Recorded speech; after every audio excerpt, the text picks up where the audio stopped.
Woohoo! Your offer won. The seller signed your offer. You're under contract. Congratulations, good for you. But what do you need to know now that the seller has signed that contract? Well, today we're discussing 3 things that can either keep your deal going or kill it. 3 very important things. Come on, let's go check them out. Hi, and welcome back to my channel. My name is Peggy Durstoff, and I'm a real estate consultant here with HomeSmart in the Denver metro area, specifically Highlands Ranch in Douglas County.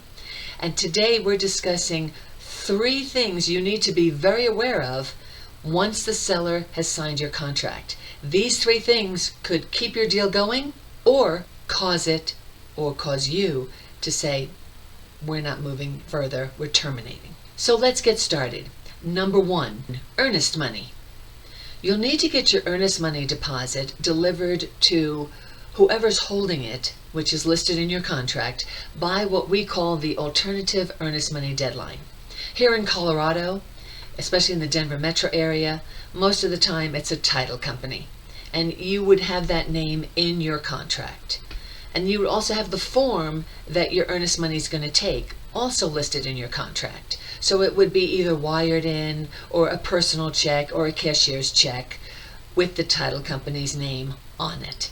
So let's say you went under contract on Monday, and in your contract it stated that you had till Wednesday to deliver the earnest money. That's your alternative earnest money deadline. You don't want to miss this deadline.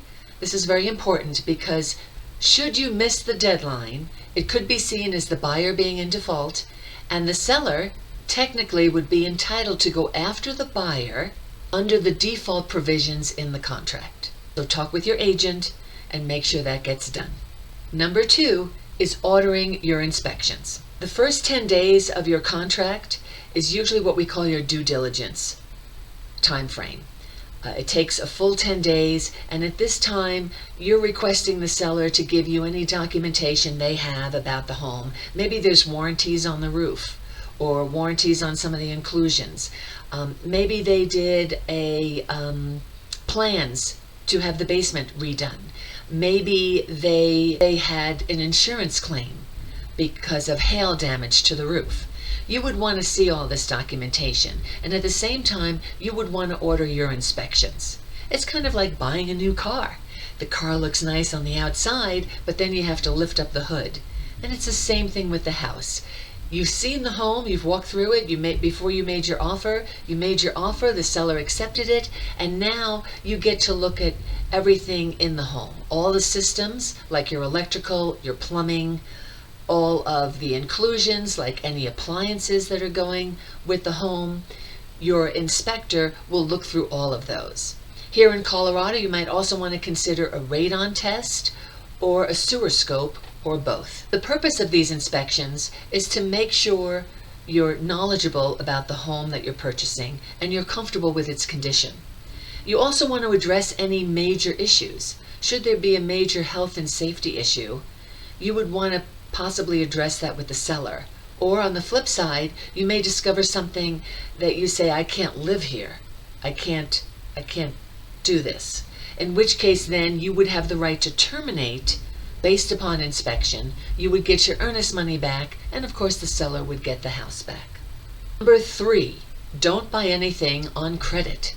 This is really important. People get very excited when they have a offer accepted and they know they're going to be getting a new house. They start thinking about the new furniture that they're going to buy, the new appliances that they might want to install, or even the new car for that new garage that they're going to have. It is highly advisable that you don't do any of that. Now, should you be in a situation like some of my clients are currently, where the home does not come with a refrigerator and they need to order one for delivery after closing, what you want to do is check with your lender to make sure that that's going to be okay. Because a lot of these purchases can cause your debt to income ratios to be skewed, and that could cost you the loan. Now, those were the top 3, but there's actually 9 things you should be aware of when the seller has accepted your offer and you're under contract. And down below in the description box, I have a link to a PDF where you can go ahead and download all 9 of those and keep them as a resource for yourself. In the meantime, if you enjoyed this video, please consider checking out this video over here where I talk about the difference between a home warranty and homeowner's insurance, both very important items if you're thinking about buying a home this year. Thank you so much for watching. If you enjoyed this, please consider subscribing, and I'll look forward to seeing you on the next video.